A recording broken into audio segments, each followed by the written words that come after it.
Matapos nga ang kaliwat kanang paninira at pilit na pabagsakin si dating Pangulong Rodrigo Duterte sa mata ng ating mga kababayan patungkol sa kaso ng EJK ay binasura na ng Korte Suprema ang human rights petition laban kay dating Pangulong Rodrigo Duterte noong November 1, 2024 na kahit kailan di na pwedeng buksan ang kasong ito. Mga makakaliwang grupo at si Leila de Lima ay tila napahiya matapos nga na ibasura ng Korte Suprema ang human rights petition laban kay dating Pangulong Rodrigo Duterte at gawing final ang desisyon nito na di nabubuksan ang pinipetition na kaso. Noong nakaraang November 1, 2024 nga ay kinumpirma ng Korte Suprema ang dismissal ng human rights petition laban kay dating Pangulong Rodrigo Duterte at tila di na ito pwedeng buksan pa ng kahit na sino. Matatandaan nga na ibinasura nga ng 14th Division ng Court of Appeal noong June 28, 2018 ang mga petition na inihain laban kay dating Pangulong Rodrigo Duterte patungkol nga umano sa pagkapatay ng mga kilalang aktivista na sina Sara Alvarez, Ryan Mobila at Nelly Bagasala na ayon mismo sa desisyon ng Korte Suprema na tapos na at di na kailangan buksan pa ang kasong ito. Bukod nga sa mga datos na nagpapatunay na mahina ang mga kasong isinampa kay dating Pangulong Rodrigo Duterte at nakalagay na ito sa Supreme Court Book kaya naging final at executory ito noong April 29, 2024. Sinubukan pa nga ng makakaliwang grupo na i-revert ang desisyon ng Korte Suprema ngunit hindi ito pinahintulutan ng Court of Appeal dahil tapos na ang kaso at tuluyan na nilang ibinasura ang mga petition at kaso laban kay dating Pangulong Rodrigo Duterte. Marami nga sa ating mga kababayan at mga solid supporter ng dating Pangulong Rodrigo Duterte ang natuwa sa desisyon ng Korte Suprema at dito nga natin makikita na ginagawa ng dating Pangulong Rodrigo Duterte ang kanyang makakaya para sa bayan at sa taong bayan kaya naman kinatigan siya ng Korte Suprema at ibinasura ang mga reklamo at kaso na isinampa laban sa kanya ng mga makakaliwang grupo at ni Leila de Lima. Bago tayo magpatuloy, huwag kakalimutang mag-like, subscribe at i-click ang notification bell para maging updated sa mga nagbabagang mga balita. Posibilidad na sa susunod na Senate hearing war on drugs, kung mag-attend si PRRD, posibleng ma-cite in contempt siya o pwedeng makulong. Ulitin ko pwedeng makulong ang Pangulong Duterte sa susunod na Senate hearing. Bakit? Okay. Dito sa article na Philippine Star, nadala sa akin ni Eudora. Again, salamat Eudora. Napakasipag ni Eudora na mag-research. Headlines. Senate panel powerless to cite Duterte in contempt. Okay. Yung unang Senate hearing, pwede na sanang ma-cite in contempt si PRRD. Bakit? Dahil daw sa kanyang pananalita. Alam niyo naman yung style digong, mga I will, mga PI, kung ano-ano pa. Sa rules ng Senate, kung ang nag-conduct lang sana ng hearing ay yung mismong Blue Ribbon Committee, chaired by Senator Pia Cayetano, sapat ng batayan yon para ma-cite in contempt si PRRD. Kaya lang, dahil subcommittee level lang ang nag-conduct, sa rules ng Senado, walang power yung subcommittee. Okay? Kasi si Senator Risa Hontiveros, parang siya yung nagpakana lahat nito na dahil sa pananalita ni PRRD, dapat ma-cite in contempt siya. Kaya meron ng move ng Senado, according to Senator Pimentel, he would move to amend the Senate rules which do not give subcommittee the same contempt powers granted to the main standing committees. Yan, babaguhin na. So, delikado sa sunod na hearing kung nandyan pa rin si PRRD. So, ito, ang mga statement ni Senator Pimentel. The subcommittee realized after the hearing that under Section 20 of our rules, it has no power to cite a resource person in contempt.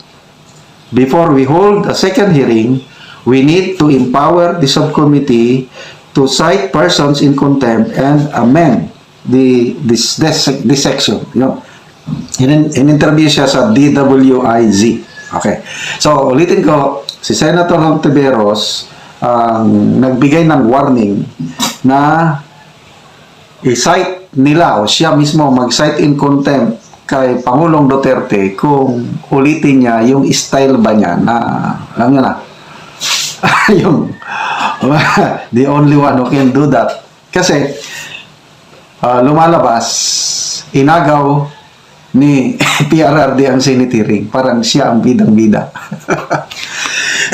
Sabi ni Senator Pimentel, if push comes to shove, that is always among the broad powers of the committee, cite a resource person for unruly behavior. In our investigation on extrajudicial killings in his war on drugs, no one, not even a former president, is above the law. Ito ang statement ni Senator Hontiveros. So, ayaw na nilang masapawan. Okay?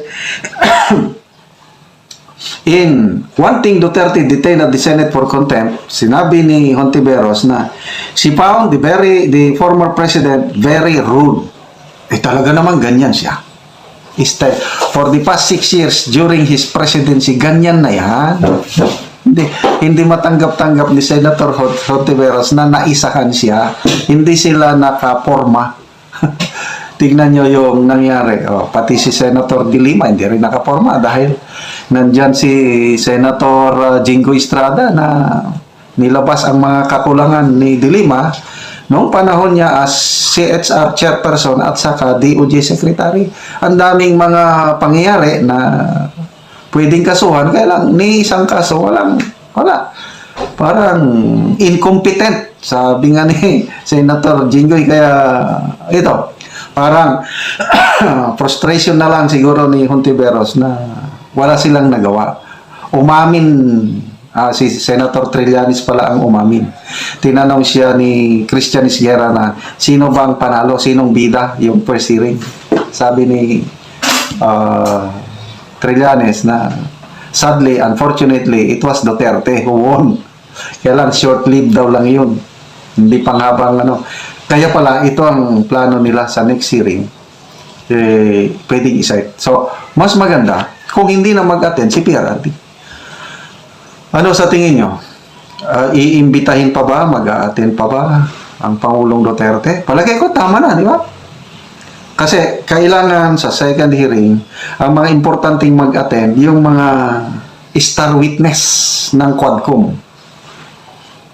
Yung si resigned NAPOLCOM Commissioner Leonardo at si Police Colonel Royena Garma. Importante ito kasi sila yung nagpasabog eh. Sila yung nagsabi na mayroong reward sa EJK. So hopefully, mag-attend sila sa second hearing. May iba pa, sina Kerwin Espinosa. I don't know, si Colonel Espinido, wala sa first hearing, ano? So dapat yun mag-attend. So, PRRD, hopefully, hindi na siya mag-attend dahil delikado eh. Ano? Meron bang makakapigil sa pagsasalita ni PRRD once na naisalang na siya? Mahirap eh. Ganon talaga yung tao na sincero. Kung you speak from your heart, pag galit ka, galit talaga. At 78 or 79 years old na si PRRD, ganon ang style niya. Kaya siguro, walang makakapigil yung bungangan niya na dyan siya sumikat eh. Na style ano eh, yung marunong si PRRD ng tawag nun sa amin, psychological warfare. Yung sa utak pa lang, matatalo na niya yung kalaban. Ganon ang ano niya. May gulpi di gula. So, yun ang walang-wala ngayon. Yun ang namimiss ng sambayanan. Dahil ngayon, super bait ang style. Okay? Kaya nga, sa super bait ang nakaupo, ay yun, lumalabas sa palibot niya, nagkakaroon na ng hidwaan. Dito sa napapabalita, although hindi nila inaamin, rumors lang na mayroon ng hidwaan ang unang ginang at ang Speaker Martin Romualdez. Anong gusto ng unang ginang? Na itigil na nila ang paninira sa mag-amang Duterte, which is good. Sana, totoo, sana yun ang mangyari. Kaya lang ayaw ng patigil itong speaker. Gusto nila sunod-sunod. Ang yan, sa Quadcom, meron na namang bagong imbitasyon sa mga tauhan ng Office of the Vice President, yung mga heads ng mga satellite offices ng OBP, pinapa-attend. At ang sentro ng pagtatanong ay yung mga paano nila ginamit yung mga confidential intelligence fund. Talagang so ito na, hidwaan to the max. So sino ang mananalo? Sino ang masusunod? The Speaker o ang First Lady? O ang Pangulo? Ano naman ang kayang gagawin? Hindi natin alam eh. So sana nga makinig. Kung dapat yung makinig na itigil na dahil nakakasira sa ating bansa. Pwede namang sila naman ang nakaupo. Hindi naman nila kailangang siraan pa ang mag-amang Duterte. Sa tingin ko, kaya lang, bakit sumusubra? So, it speaks of ambition. Siguro, yung isa, gusto niya talaga nga mawala sa landas si VP Sara. Damage control. Alam naman natin yung naganap, nagalit kay Lacson sa binitawan niya. Nakisawsaw pa no? Sumausaw pa po at binati po si Risa Ontiveros sa kanyang magandang mga ginawa nung nakaharap si Pangulong Duterte. Natural. Galit nga tayo sa mga pinagagawa ni Ontiveros tapos pupurihin mo. Natural. Magagalit yung mga Duterte supporters kay Lacson. Pero nag-damage control po at mas palpak pa po yung damage control niya. Mas marami lalong nagalit ng mga Duterte supporter. Pag-uusapan po natin, ito po si General De Leon, retired Brigadier General Gerardo De Leon. Gerardo, no? Binutata po si Risa Ontiveros, no? Sa kawalang kaalam-alam sa command responsibility. Sa pagiging leader, wala talaga pong kaalam-alam itong si Risa Ontiveros. At syempre, yung pinapalaganap po nila, yan, may naglalabasan na po na datos, no? Data po ng mga crime rate. Napaka-unfair po na kung sino yung nakinabang, no? Sa totoo lang, mataas ang crime rate noong panahon ni Pangulong Aquino. Napababa po yan ni Pangulong Duterte. Ito naman pong Pangulo natin, huwag nyo pong sabihin na may kamay na bakal kayo. Magbobolahan na tayo niyan, no? Huwag nyo sabihin na kayo ang may dahilan yan. Spill over po yan, no? Ito pong tinatamasa natin na mababang crime rate. Spill over po yan dahil ang tagal po na pahinga ng mga addiksyones, ang tagal po na pahinga ng mga krimen, no? Yan po spillover at naniniwala kami sa pagbalik po ng mga addiksyones, ay bumabalik na po unti-unti ang mga krimen. Yun po yung pagkakaiba no?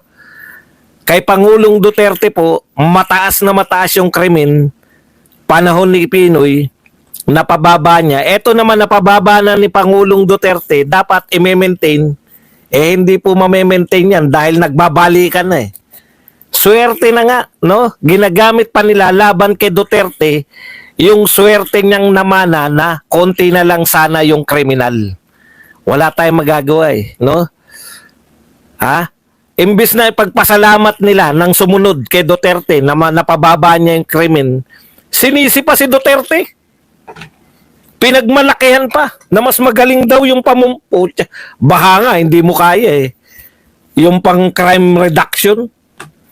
Yan po, produkto yan nung pagiging tahimik nung panahon ni Duterte. Ngayon po, lumalabas na po yung mga datos.